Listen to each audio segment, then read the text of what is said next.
नमस्कार साथियों, आज की क्लास में आपका फिर से स्वागत है। साथियों, पिछली क्लास में हमने अरावली पर्वत श्रेणी यानी मध्यवर्ती अरावली प्रदेश के बारे में डिस्कस किया था। उस क्लास में हमने अरावली के 3 बिंदुओं के ऊपर डिस्कस कर लिया था, जिसमें हमने अरावली का परिचय पढ़ लिया था, जिसमें अरावली की उत्पत्ति, अरावली का निर्माण, अरावली की निर्माण अवधि क्या थी, अरावली का विस्तार, ऊंचाई, उसके विभिन्न नाम आदि सारी चीज़ें हमने देख ली थी।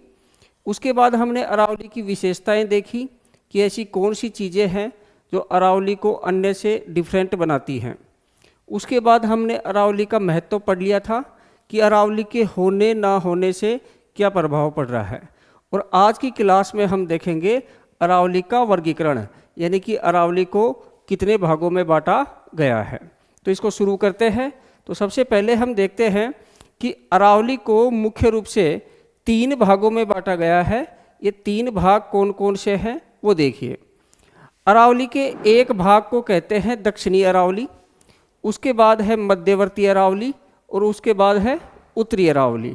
अब इसको हम मैप पे समझते हैं राजस्थान में कि यहाँ सिरोही में जो माउंट आबू है, यहाँ से लेकर और राजसमंद में एक स्थान है देवगढ़, उसको कहते हैं दक्षिणी अरावली। ठीक है, तो सिरोही से लेकर और ये उदयपुर, डूंगरपुर, बांसवाड़ा, फिर ये प्रतापगढ़ का पश्चिमी भाग, चित्तौड़गढ़, भीलवाड़ा, ये वाला भाग है, यहाँ फैली है अपनी दक्षिणी अरावली। ठीक है, इसके बाद देवगढ़ से लेकर और सांबर झील तक। अब ये सांबर झील है कहाँ पे? यहाँ जयपुर के पश्चिम में। सांबर झील कहाँ है? जयपुर के पश्चिम में, यहाँ जो डीडवाड़ा कुचामन है वहाँ तक। ठीक है, यहाँ अब ये देवगढ़ से लेकर सांबर झील तक ये वाला जो भाग है प्यारे साथियों, ये कहलाता है मध्यवर्ती अरावली या मध्य अरावली। फिर सांबर झील से और खेतड़ी सिंघाना तक ये वाला भाग कहलाता है आपका उत्तरी अरावली। सांबर झील से और खेतड़ी सिंघाना तक ये वाला भाग कहलाता है आपका उत्तरी अरावली। इस तरह से अरावली को 3 भागों में बांटते हैं। अब यहाँ अरावली की कुछ विशेषताएं हैं, हम आगे भी डिस्कस करने वाले हैं, हमने पहले भी डिस्कस कर ली है और यहाँ भी डिस्कस कर लेते हैं। जैसे जैसे हम साउथ से नॉर्थ की तरफ जाते हैं तो अरावली की ऊंचाई है वो घटती जाती है, यानी कि दक्षिणी अरावली में अरावली की सर्वाधिक ऊंचाई मिलती है। यहाँ अरावली का जो औसत ऊंचाई है वो 1000 मीटर के लगभग है। इसके अलावा यहाँ अरावली के जो कटक हैं वो पास पास पाए जाते हैं और इन कटकों के बीच में दर्रे अधिक पाए जाते हैं, लेकिन गैप यानी कि अंतराल है वो कम पाए जाते हैं। यहाँ अरावली का सबसे ऊंचा, सबसे चौड़ा और सबसे सघन भाग है वो दक्षिणी अरावली में है। फिर जो मध्य अरावली है, यहाँ अंतराल भी पाए जाते हैं और गैप भी पाए जाते हैं। पहाड़ियों के बीच में वायु घाटियाँ पाई जाती हैं और इन वायु घाटियों में शहर बसे हुए हैं। जैसे अजमेर इसी प्रकार की एक वायु घाटी में बसा हुआ शहर है, पुष्कर भी इसी प्रकार का है और ब्यावर भी इसी प्रकार का है। फिर उत्तरी अरावली की बात करते हैं साथियों। इस उत्तरी अरावली में दर्रे नहीं पाए जाते। यह अरावली का सबसे नीचा, सबसे विरल भाग है, यानी कि पहाड़ियाँ या पहाड़ी कटक दूर दूर पाए जाते हैं। यहाँ दर्रे न पाए जाकर अंतराल पाए जाते हैं, गैप पाए जाते हैं। और इन गैप में सबसे बड़ा जो गैप है वो है सांबर झील का गैप, जिसकी लंबाई है लगभग 65 किलोमीटर। तो इस तरह से राजस्थान में अरावली के 3 भाग हैं। वैसे देखा जाए तो अरावली शुरू होती है कहाँ? गुजरात के खेड़ भ्रम में यानी पालनपुर से और दिल्ली की रायसीना पहाड़ी तक। जैसे ही हम राजस्थान क्रॉस करते हैं, हरियाणा में छोटे छोटे पहाड़ी कटक हो जाते हैं। आगे चलते जाएंगे और अरावली की ऊंचाई कम होती जाएगी। अंतिम पहाड़ी है वो है दिल्ली में रायसीना पहाड़ी। इस रायसीना पहाड़ी के ऊपर साथियों राष्ट्रपति भवन है, संसद भवन वाला क्षेत्र है, जेएनयू है आदि हैं। भूगोलवेता ऐसे कहते हैं कि प्रारंभ में अरावली है वो शिवालिक श्रेणी तक थी। कहाँ तक थी?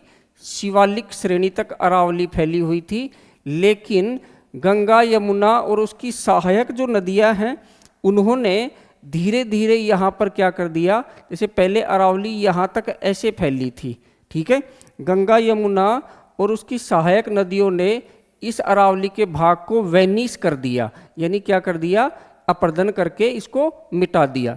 अब आप देखोगे कि दिल्ली से जा रही है यमुना नदी, और यमुना नदी के इधर साउथ की तरफ है अंतिम पहाड़ी है कौन सी?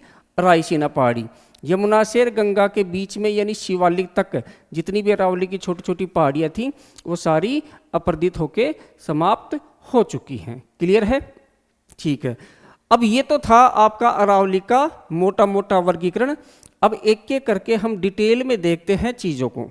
सबसे पहले हम बात करते हैं दक्षिणी अरावली की, और दक्षिणी अरावली में हम सबसे पहले देखते हैं इसका विस्तार। तो इसका विस्तार है साथियों आबूराज। माउंट आबू का नया नाम हो गया है आबूराज। आबूराज कहाँ है? सिरोही। आबूराज सिरोही से लेकर और कहाँ तक है? देवगढ़ तक। और देवगढ़ कहाँ है? देवगढ़ है राजसमंद में। कहाँ है? राजसमंद में। ठीक है। अभी देवगढ़ है प्यारे साथियों, यहाँ दो तीन चीज ध्यान रखना देवगढ़ की। एक तो देवगढ़ फेमस है किसके लिए? पवन ऊर्जा के लिए, क्योंकि यहाँ पवन चक्कियाँ लगी हैं। ठीक है। एक देवगढ़ फेमस है पीडमांट के लिए। अब ये पीडमांट क्या है तो ध्यान से समझना। पीडमांट, पेडिमेंट, कई नाम मिलेंगे आपको। पीडमांट का आपसे पठार पूछे तो वो है अमेरिका में, संयुक्त राज्य अमेरिका में। ये पीडमांट अलग है, इसको पेडिमेंट भी कहते हैं, ये ध्यान रख लेना आपको। पेडिमेंट, ठीक है, पेडिमेंट, ठीक है। अब पीडमांट क्या है देखिए ध्यान से समझिए। पीड का मतलब होता है पैर। पीड का मतलब क्या है? पैर, पद। और मांट बना है माउंट शब्द से।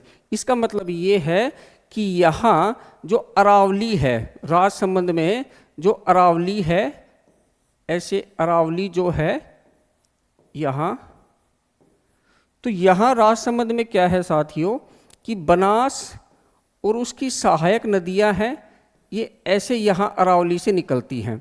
तो जो देवगढ़ है साथियों, देवगढ़ में ही ध्यान रखना, देवगढ़ में ही क्या है?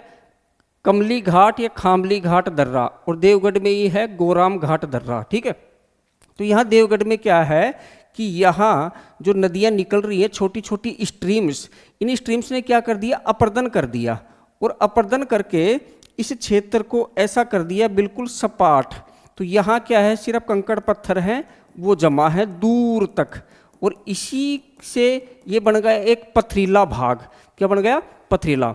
कि पर्वत पदीय भाग, बारिश का पानी पर्वत पे गिरा, छोटी छोटी नदियाँ निकली, नदियों ने उस क्षेत्र को वेनिस कर दिया, सपाट कर दिया। तो वहाँ क्या है कि कंकड़ पत्थर जमा है, दूर तक फैले हैं, इसी को कहते हैं पीडमांट। तो यहाँ देवगढ़ है दो चीज़ों के लिए फेमस है, पवन ऊर्जा की चक्कियाँ लगी हैं और पीडमांट या पेडिमेंट। ठीक है। अब बात करते हैं कि दक्षिणी अरावली की आकृति कैसी है। तो साथियों दक्षिणी अरावली की जो आकृति है वो है पंखाकार। कैसी है? पंखाकार। और मैंने आपको पहले भी बताया था पिछली क्लास में कि दक्षिणी अरावली या मध्य अरावली, उत्तरी अरावली, तीनों की आकृतियाँ मैंने आपको बताई थी। इसकी औसत ऊंचाई है साथियों वो है 1000 मीटर। कितनी है? 1000 मीटर।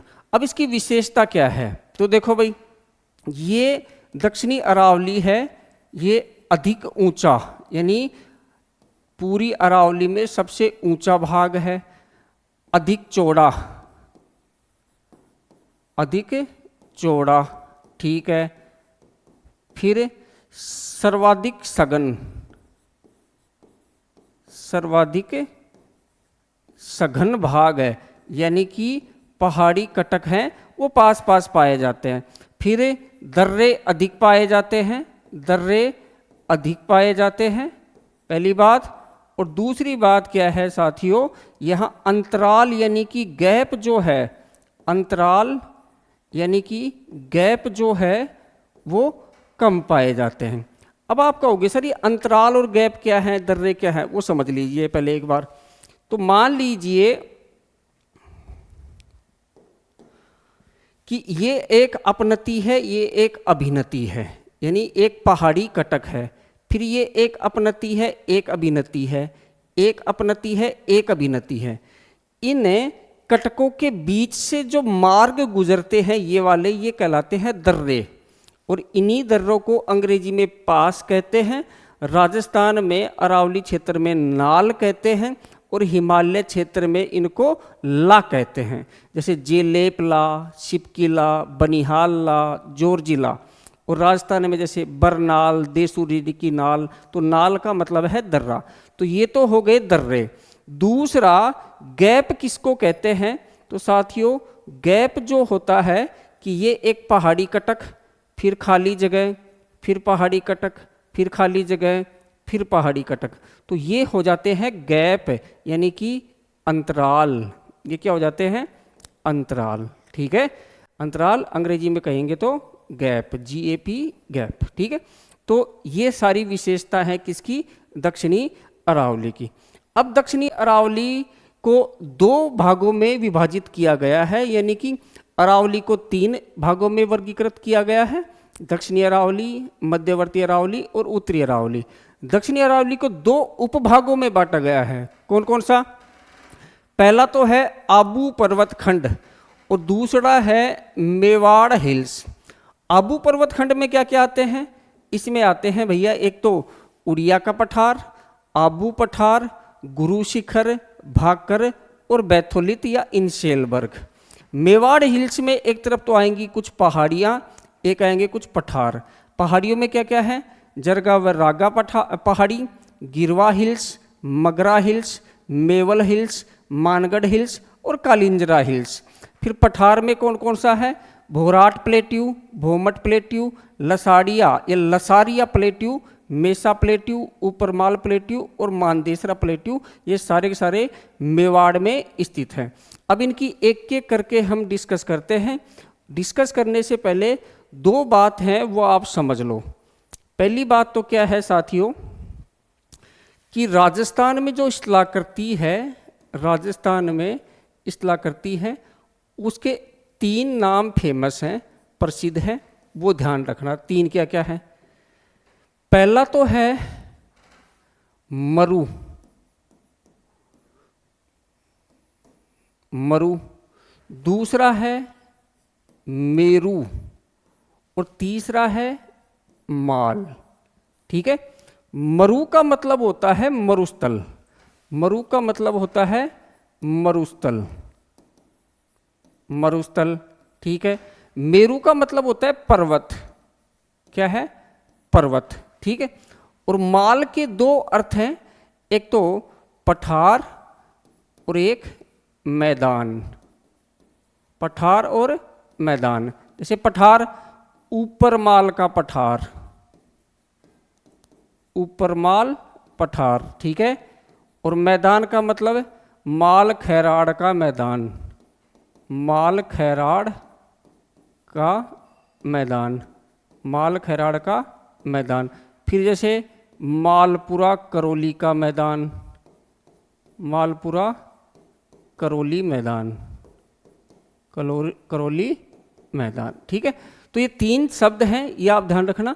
अक्सर एग्जाम्स में आते हैं कि राजस्थान के भूगोल में मरु शब्द का तात्पर्य क्या है, मेरू शब्द का तात्पर्य क्या है, माल शब्द का तात्पर्य क्या है। अब वापस आ जाते हैं। आबू पर्वत खंड में एक एक चीज करके देखते हैं। सबसे पहले हम डिस्कस करने वाले हैं, वो करने वाले हैं उड़िया पठार पे। देखो भाई, उड़िया पठार की सबसे पहले देखते हैं स्थिति कहाँ है, फिर हम देखेंगे इसकी ऊंचाई कितनी है, और फिर हम देखेंगे इसकी विशेषता क्या है। 3 चीज़ हम देखने वाले हैं। सबसे पहले हम देखते हैं इसकी स्थिति। तो ध्यान रखना कि जो उड़िया पठार है ये आबूराज में, यानी आबूराज यानी माउंट आबू में, आबूराज में, आबूराज सिरोही में, सिरोही में कहाँ स्थित है? आबू पठार के ऊपर ही स्थित है। इसकी ऊंचाई है 1360 मीटर और इसकी विशेषता ये है कि राजस्थान का सबसे ऊंचा पठार है। राजस्थान का सबसे ऊंचा पठार है, सबसे ऊंचा पठार है। क्लियर है? ठीक है। अब दूसरा हम देखते हैं आबू पठार। अब आबू पठार में भी हम वही देखेंगे कि सबसे पहले देखेंगे स्थिति, फिर देखेंगे हम इसकी ऊंचाई और फिर देखेंगे इसकी विशेषता क्या है। विशेषता क्या है? देखो साथियों, मैं आपको इस तरह से पढ़ा रहा हूं ताकि एक एक चीज आपको आसानी से समझ में आ जाए और आसानी से याद रहे। सभी किताबें अच्छी हैं, सभी टीचर्स अच्छे हैं, सभी कोचिंग्स अच्छी हैं, सभी दवाइयाँ अच्छी हैं, लेकिन जो दवाई आपके काम कर जाए वही आपके लिए अच्छी है। ठीक है? इसलिए मुझे पता है कि एक तो सिलेबस इतना ज़्यादा होता है कि आप उस सिलेबस को कवर नहीं कर पाते हो। दूसरा, यदि आप उसको एक एक बार पढ़ भी लेते हो तो रिवीजन नहीं कर पाते हो, और रिवीजन कर भी लिए तो चीज़ें आप पढ़ लेते हो, कुछ चीज़ें ऐसी होती हैं जो आपको समझ में नहीं आती हैं, समझ में आ भी जाती हैं तो कहते हैं कि सर एग्ज़ाम देने जाते हैं तब भूल जाते हैं। प्रश्न सामने है, ये भी पता है, ये मैंने पढ़ा है, लेकिन उसके फैक्ट हैं, उसका कॉन्सेप्ट है, वो दिमाग से स्लिप हो गया। तो बहुत सी ऐसे इश्यूज हैं जो तैयारी के दौरान और एग्ज़ाम के दौरान स्टूडेंट फेस करता है। तो मेरी कोशिश ये है कि मैं आसान से आसान तरीके से आपको समझा सकूं ताकि आप उसको लंबे समय तक याद रख सको और एग्ज़ाम में अपनी नॉलेज को अप्लाई कर सको। तो आबू पठार की स्थिति है वहीं, कहाँ? आबू राज सिरोही, जिसको हम पहले माउंट आबू कहते थे, आबू राज सिरोही में इसकी स्थिति है, पहली बात। दूसरी, इसकी ऊंचाई है 1200 मीटर। 1200 मीटर। इसकी विशेषता क्या है? विशेषता ये है भैया, एक विशेषता तो कि राजस्थान का तीसरा सबसे ऊंचा पठार है। राजस्थान का तीसरा सबसे ऊंचा पठार, सबसे ऊंचा पठार, पहली चीज तो ये है, सबसे ऊंचा पठार हो गया। तो राजस्थान का दूसरा कौन सा है? वो है भोराट का पठार। दूसरी इसकी एक विशेषता ये है कि राजस्थान का सबसे ऊंचा नगर, राजस्थान का सबसे ऊंचा नगर, सबसे ऊंचा नगर इसी पर स्थित है, इसी पर स्थित। वो नगर का नाम क्या है? आबूराज या माउंट आबू, आबूराज या माउंट आबू। इसके अलावा एक विशेषता इसकी ये है कि राजस्थान की सबसे ऊंची झील, राजस्थान की सबसे ऊंची झील जिसका नाम है नक्की झील, नक्की झील, वो भी इसी के ऊपर स्थित है। ये भी आपको ध्यान रखना है। इसके अलावा राजस्थान का सर्वाधिक वर्षा वाला क्षेत्र या स्थल की बात करते हैं तो वो माउंट आबू यानी आबूराज है। और आपसे पूछे राजस्थान का सर्वाधिक वर्षा प्राप्त करने वाला पठार है तो आबू पठार है। ठीक है। राजस्थान के सबसे ठंडा स्थल है वो भी माउंट आबू है। और आपसे पूछे राजस्थान का सर्वाधिक ठंडा या सबसे न्यूनतम तापमान वाला पठार कौन सा है तो वो आबू पठार है। राजस्थान का सबसे आर्द्र पठार कौन सा है? आबू पठार है। इस टाइप के प्रश्न आएंगे जब हम क्लाइमेट पढ़ेंगे तो मैं आपको और ज़्यादा डिटेल में और ज़्यादा एक्सप्लेन करके ये चीज़ें समझाऊंगा। ठीक है। अब बात कर लेते हैं गुरु शिखर की। तो भैया देखो, गुरु शिखर जो है वो माउंट आबू में ही आबू पठार के ऊपर जो उड़िया पठार है उसके पास स्थित है। तो इसकी स्थिति यदि आपसे पूछे तो भैया बता देना कहाँ है। फिर बात करते हैं ऊंचाई की और फिर बात कर लेंगे इसकी विशेषता की। इसकी भैया विशेषता क्या है? तो देखो, सबसे पहले बात करते हैं इसकी स्थिति कहाँ है? आबूराज सिरोही, आबूराज सिरोही, पहले तो ये ध्यान रखना। ठीक है। फिर बात कर लेते हैं इसकी ऊंचाई तो 1722 मीटर है। ठीक है। फिर इसकी विशेषता क्या है? एक विशेषता तो ये है राजस्थान व अरावली, व दक्षिणी अरावली व उत्तर पश्चिमी भारत, उत्तर पश्चिमी नहीं, आप पश्चिमी मान लो इसको, पश्चिमी भारत की सबसे ऊंची चोटी, सबसे ऊंची चोटी। ठीक है, अब समझ लो, आपसे पूछे राजस्थान की सबसे ऊंची चोटी कौन सी है, गुरु शिखर। आपसे पूछे अरावली की सबसे ऊंची चोटी कौन सी है, गुरु शिखर। आपसे पूछे दक्षिणी अरावली की सर्वोच्च चोटी कौन सी है, गुरु शिखर। और आपसे पूछे पश्चिमी भारत की सबसे ऊंची चोटी कौन सी है, वो भी गुरु शिखर है। ठीक है, मध्य भारत की सबसे ऊंची चोटी है धूपगढ़, दक्षिणी भारत की सबसे ऊंची चोटी है अनाईमुड़ी। ठीक है, उत्तरी भारत की सबसे ऊंची चोटी है केटू। ठीक है, केटू यदि हम मान लेते हैं कि पीओके में है तो फिर आ जाएगी कंचनजंगा। अब थोड़ा सा एक चीज और है कि हिमालय और नीलगिरी के बीच में सबसे ऊंची चोटी कौन सी है, तो वो भी कौन सी है प्यारे बच्चों, एक तो है मोलानगिरी या मुलानगिरी, 1913 मीटर है जो कर्नाटक में है, और दूसरे स्थान पे आ जाएगा गुरु शिखर। ठीक है, तो इस तरह से है।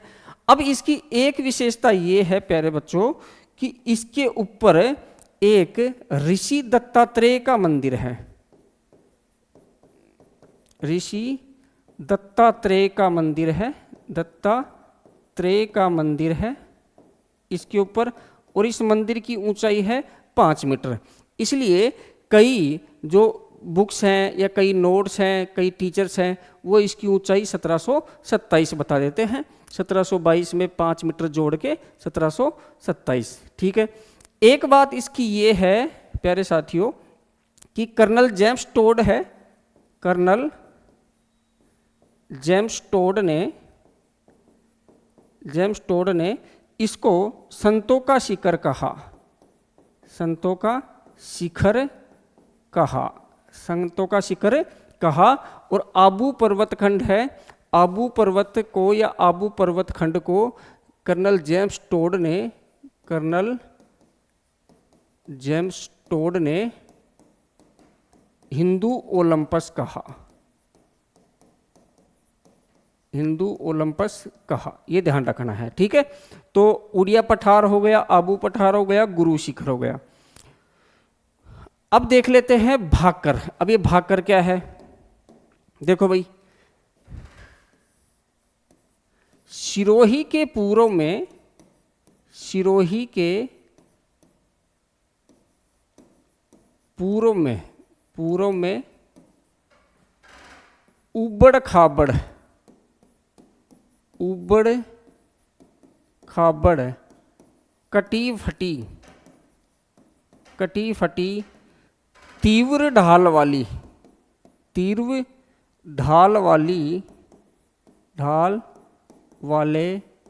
पहाड़ी कटक वो क्या कहलाते हैं, भाकर कहलाते हैं, भाकर कहलाते हैं। एक तो ये ध्यान रखना। ठीक है, एक तो ये ध्यान रखना। इसके अलावा एक चीज आपको और ध्यान रखनी है, देखो राजस्थान में 3 चीजें हैं, राजस्थान में 3 चीजें हैं। ये 3 चीजें क्या क्या है, देखो भाई, एक तो है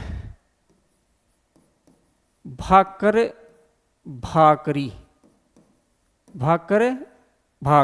ठीक है, भाकर भाकरी कहाँ कहते हैं, पहाड़ और पहाड़ी को भाकर और भाकरी कहाँ कहते हैं, एक तो सिरोही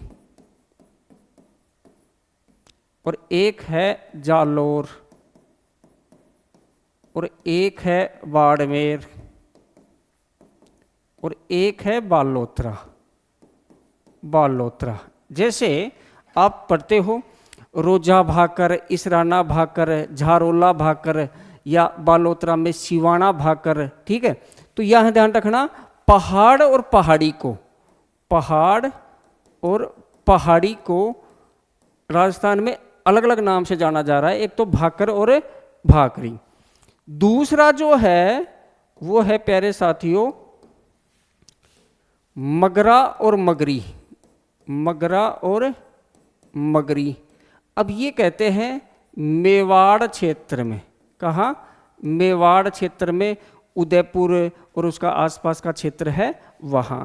फिर एक कहते हैं क्या, वो है आपका डूंगर डूंगरी, डूंगर और डूंगरी।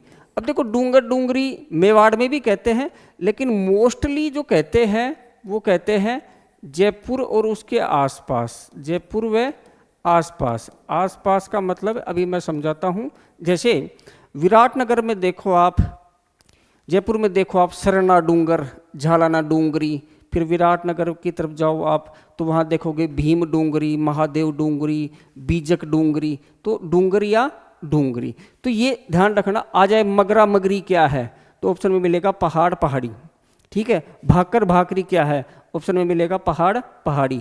डूंगर डूंगरी क्या है, पहाड़ पहाड़ी। तो तीन चीजें हैं वो आपको ध्यान रखनी है, ठीक है। ये कॉन्सेप्ट है जो सीधा फैक्चुअल नहीं है, एक कॉन्सेप्ट है जो मैंने आपको बता दिया। अब नेक्स्ट देखते हैं बैथोलिथ। अब सबसे पहले तो समझो भैया कि बैथोलिथ होता क्या है, ठीक है। अब देखो देखो कि ये है पृथ्वी, ठीक है। ये बीच में इसका कोर है, ये वाला है इसका मेंटल, और मेंटल की जो अपर मेंटल है या लोअर क्रस्ट है, यहाँ भरा रहता है मैग्मा। क्या भरा रहता है, मैग्मा। तो इसको एस्थेनोस्फीयर या मैग्मा चैम्बर कहते हैं। अब ये मैग्मा है, ये पुश करता है ऊपर निकलने के लिए, तो दरारें ढूंढता है। अगर दरार मिल जाती है या धरती फट जाती है तो ज्वालामुखी का विस्फोट हो जाता है, ठीक है। दरार नहीं मिल पाती तो मैग्मा पुश करके ऐसे जमा हो जाता है धरातल के नीचे, और ऐसी आकृति यदि बन जाती है ठंडी होकर, ठीक है, तो उसको कह देते हैं बैथोलिथ। ये कई आप पढ़ोगे जो ज्वालामुखी से निर्मित आंतरिक स्थलाकृतियां हैं, batholith, laccolith, lopolith, phacolith, sill, dyke आदि। तो बैथोलिथ आकृति समझ गए होंगे आप, ठीक है। अब मान लीजिए ये यहाँ है और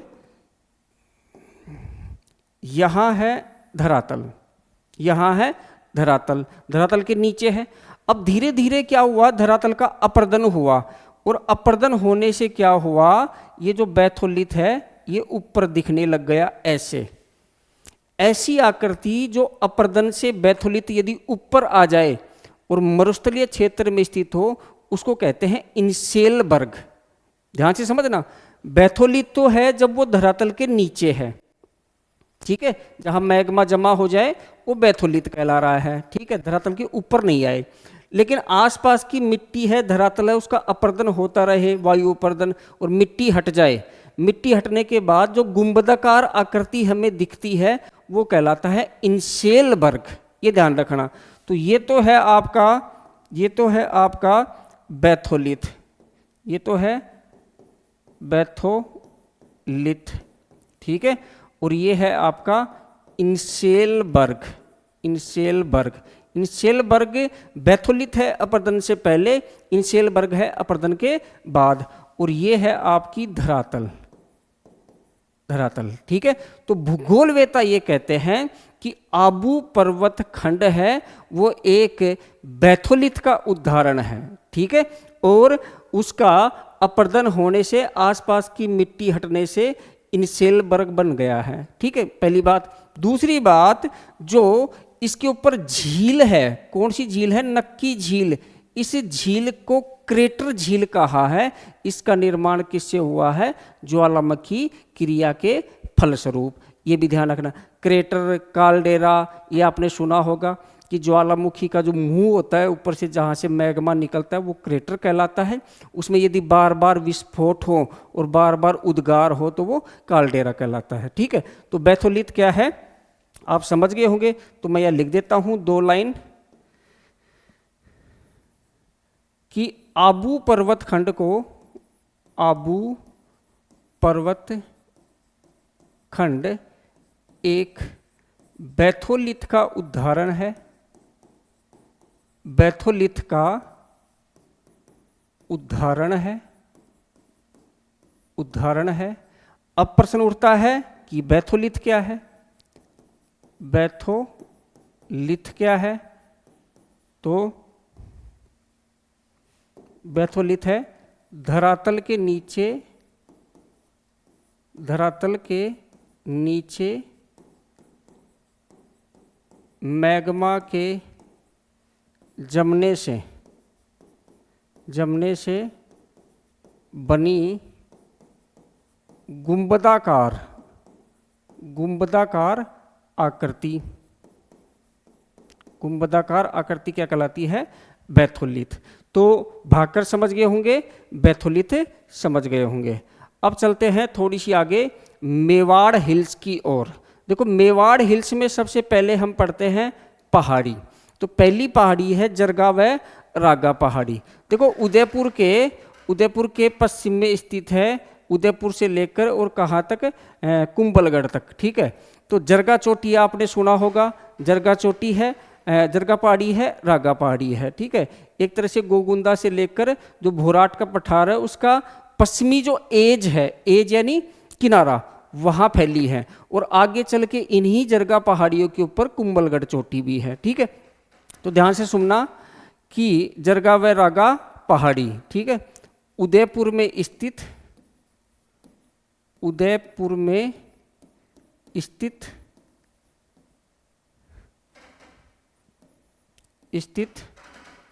पहाड़ी, ठीक है। दूसरी बात, एक शब्द आएगा देश हरो। अब देश हरो क्या है, जरगा व रागा पहाड़ी के मध्य का क्षेत्र जो हमेशा हरा भरा रहता है, वो क्या कहलाता है, देश हरो कहलाता है। अब है गिरवा पहाड़ी। तो भैया गिरवा पहाड़ी क्या है,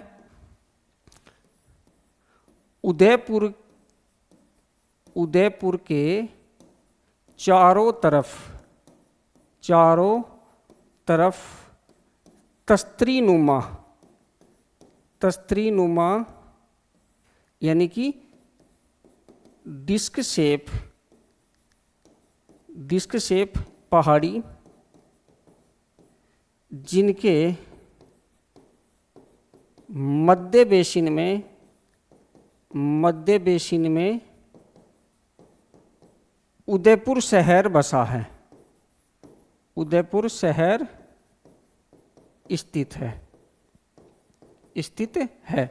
यानी उदयपुर के चारों तरफ तस्त्रीनुमा यानी डिस्क शेप पहाड़ी, जिनके मध्य बेसिन में उदयपुर शहर स्थित है। कि मान लीजिए कैसे, तो वो ऐसे है, इधर पहाड़ी, इधर पहाड़ी, इधर पहाड़ी, इधर पहाड़ी, इधर पहाड़ी, बीच में बसा है उदयपुर। क्लियर। अब बात करते हैं मगरा क्या है, उदयपुर के उत्तर पश्चिम में पहाड़ी कटक, उत्तर पश्चिम में स्थित पहाड़ी कटक क्या कहलाते हैं, मगरा। जैसे देखो मोती मगरा या मोती मगरी भी कहते हैं इसको, मोती मगरा, ठीक है। मछली या माछला मगरा, मछली या माछला मगरा,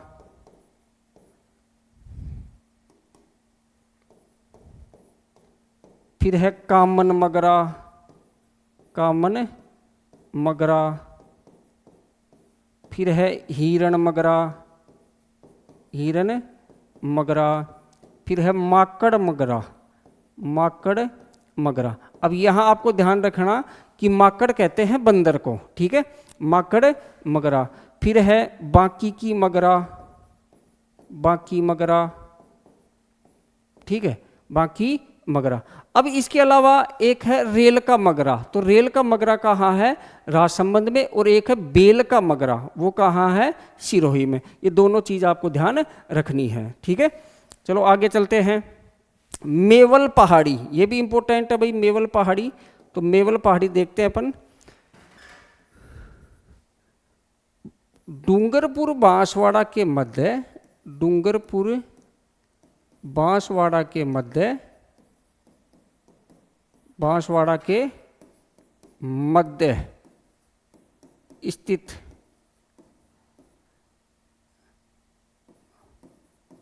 पहाड़ी कटक क्या कहलाते हैं? मेवल पहाड़ी। तो देखो इधर यदि ये साउथ की बात करते हैं अपन, तो साउथ की बात करते हैं तो ये तो है आपका बांसवाड़ा, ये है आपका प्रतापगढ़, ये है आपका डूंगरपुर। अब यहाँ जो माही नदी जाती है साथियों, माही नदी जो जाती है वो ऐसे जा रही है, ठीक है। अब इधर से जाती है सोम, फिर इधर से आ जाती है जाखम, ठीक है। तो यहाँ डूंगरपुर बांसवाड़ा के बीच का जो भाग है ये कहलाता है मेवल, वागड़, ये कहलाता है वागड़। और इस वागड़ क्षेत्र में जो छोटी छोटी पहाड़ी कटक हैं वो कहलाते हैं मेवल की पहाड़ियाँ। डूंगरपुर बांसवाड़ा और प्रतापगढ़ के बीच का भाग है ये कहलाता है क्या? कांठल। और इस कांठल में जो 56 नदी नालों और गांव का समूह है वो कहलाता है 56 का मैदान। तो ये चीज़ें हैं, ध्यान रखने हैं। मानगढ़ पहाड़ी, तो भैया मानगढ़ पहाड़ी है बांसवाड़ा में, बांसवाड़ा में, ठीक है। और यहाँ 1913 में क्या हुआ? हत्याकांड, मानगढ़ हत्याकांड, हत्याकांड, जिसको दूसरा जलियांवाला बाग कहा है।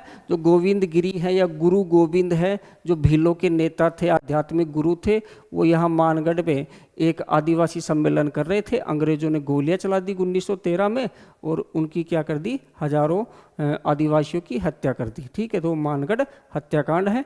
अभी वहाँ मानगढ़ हत्याकांड के की याद में एक वो बनाया गया है स्मारक, ठीक है। कालिंजरा की पहाड़ी, ये भी कहाँ है?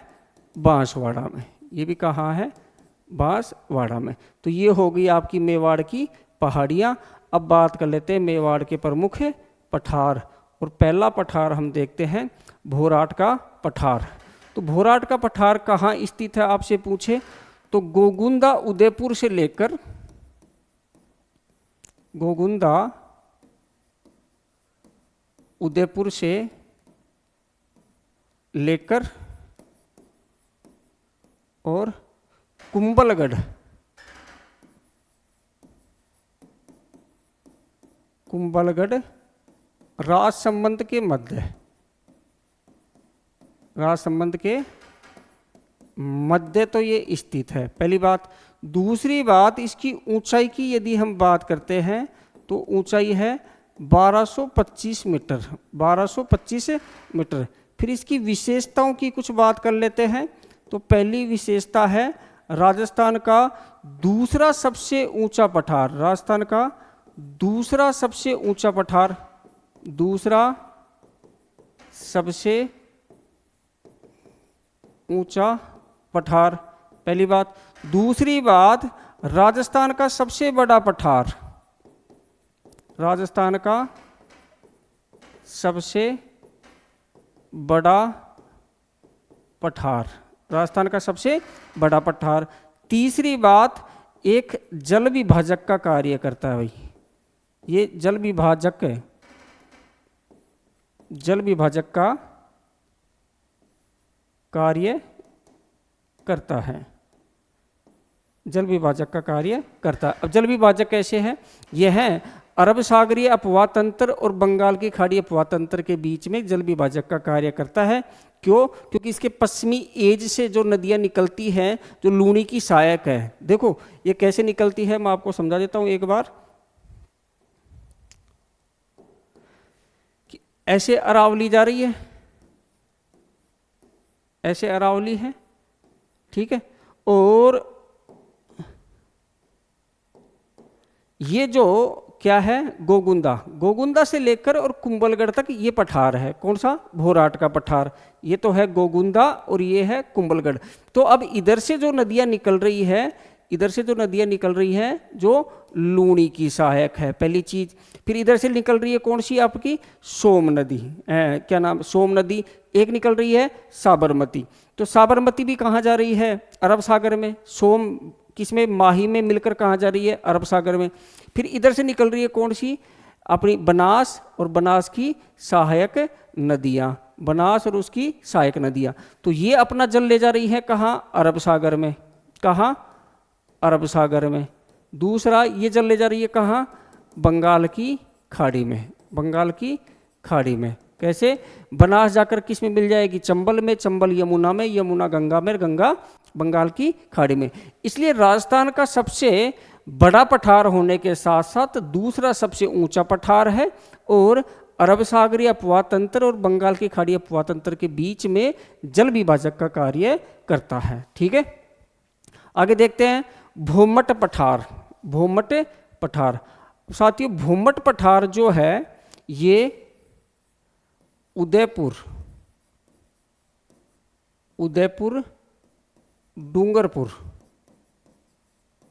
डूंगरपुर के दक्षिणी भाग में स्थित है। दक्षिणी भाग में स्थित। ठीक है, और 1922 में मोतीलाल तेजावत ने यहाँ एकी आंदोलन या भूमट आंदोलन चलाया, और ये भील जनजाति का क्षेत्र है। अब है लसाड़िया पठार। देखो लसाड़िया पठार है, ये स्थित है कहाँ? सलूम्बर, थोड़ा सा स्थित है ये पश्चिमी प्रतापगढ़। ठीक है, और ये कहाँ है? जयसंबंध झील के पूर्व में। जयसंबंध झील के पूर्व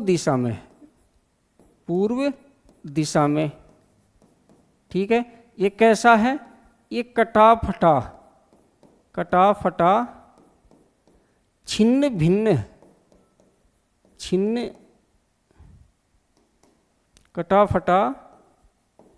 भिन्न उबड़ खाबड़, कोई भी शब्द आ जाए ध्यान रखना, मैं इसलिए बता रहा हूं इतने शब्द, सब का मतलब एक ही होता है, उबड़ खाबड़ पठार। कटा फटा छिन्न भिन्न उबड़ खाबड़ पठार है।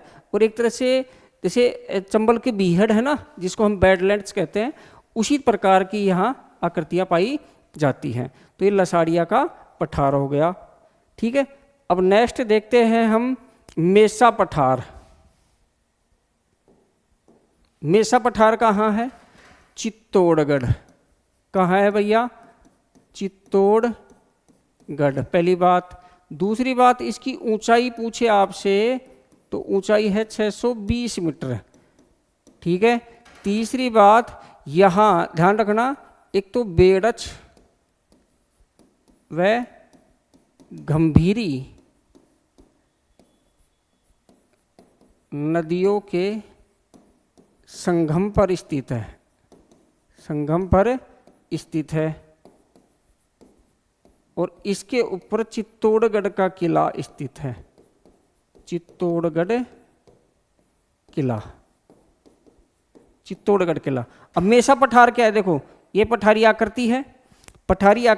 ऊपर का भाग बिल्कुल सपाट हो जाए, यानी कि ऊपर का भाग बिल्कुल सपाट हो जाए, उस आकृति को कहते हैं मेसा। ये ध्यान रखना, मेसा। ठीक है, तो पठार है, ऊपर का भाग अपर्दन से सपाट हो जाए, वो कहलाएगा मेसा। ऊपर माल का पठार चित्तौड़गढ़ के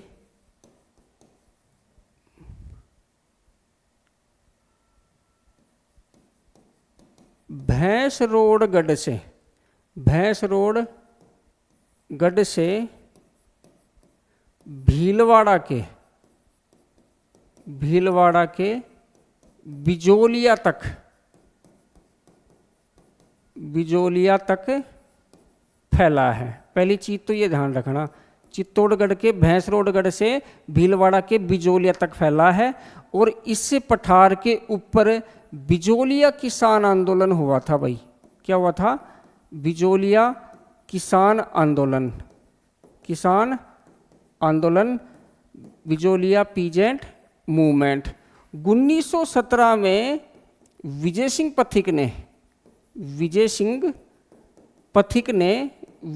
पथिक ने यहाँ पर ऊपरमाल पंच बोर्ड की स्थापना की थी। एक बिरसाल गांव है भीलवाड़ा में, यहाँ ऊपरमाल पंच बोर्ड की स्थापना करी थी हरियाली अमावस्या के दिन। ठीक है, तो ये ऊपरमाल का पठार हो गया। मानदेसरा का पठार, अब ये मानदेसरा का पठार है साथियों, ये है भैंसरोडगढ़ चित्तौड़गढ़ में। भैंसरोडगढ़ कहाँ है? चित्तौड़गढ़ में। ठीक है, रावतबाटा चित्तौड़गढ़ का नाम सुना होगा। यहीं पर चंबल नदी प्रवाहित होती है। चंबल नदी में बामणी नदी आकर मिलती है। यहीं पर भैंसरोडगढ़ जलदुर्ग स्थित है, रावत भाटा स्थित है और राणा प्रताप सागर बांध स्थित है। भैंसरोडगढ़ वाइल्ड लाइफ सेंचुरी स्थित है। ये चीज़ें आपको ध्यान रखनी है। रावत भाटा परमाणु संयंत्र स्थित है। अब दक्षिणी अरावली की प्रमुख चोटियां देख लेते हैं एक एक करके।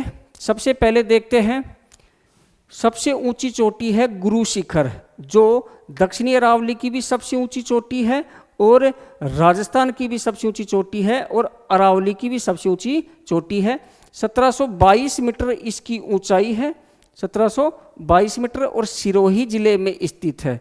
दूसरी है शेर 1597 मीटर ऊंची है, सिरोही में स्थित है।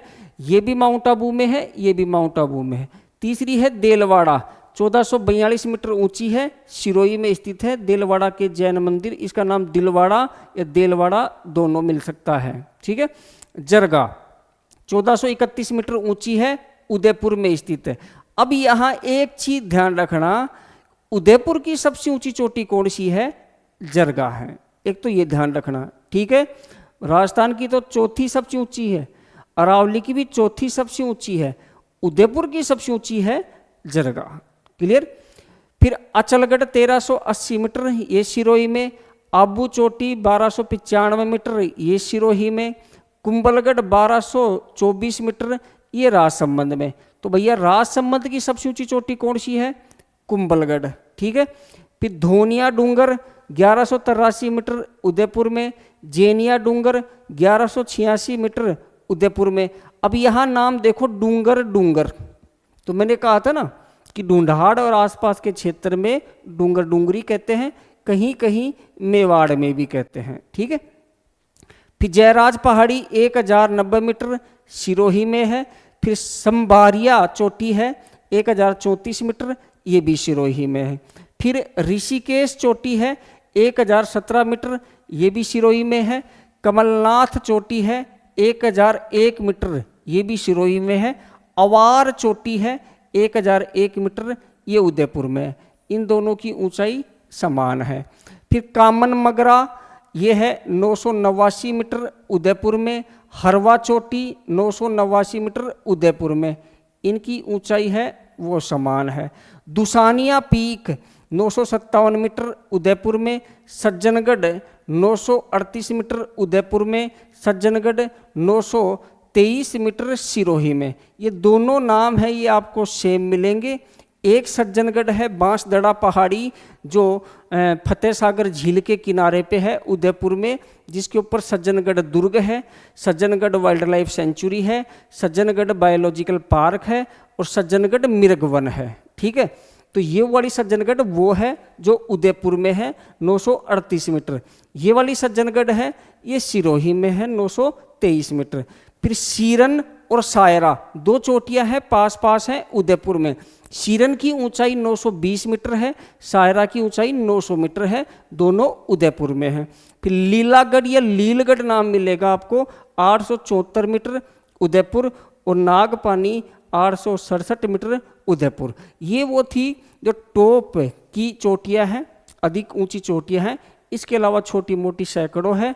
तो प्यारे साथियों, इसी के साथ हम दक्षिणी अरावली को कंप्लीट करते हैं। इसके बाद हम मध्य अरावली और उत्तरी अरावली है वो नेक्स्ट क्लास में डिस्कस करेंगे। उम्मीद करता हूँ आपको क्लास पसंद आई होगी। तो मिलते हैं नेक्स्ट क्लास में। थैंक यू, धन्यवाद।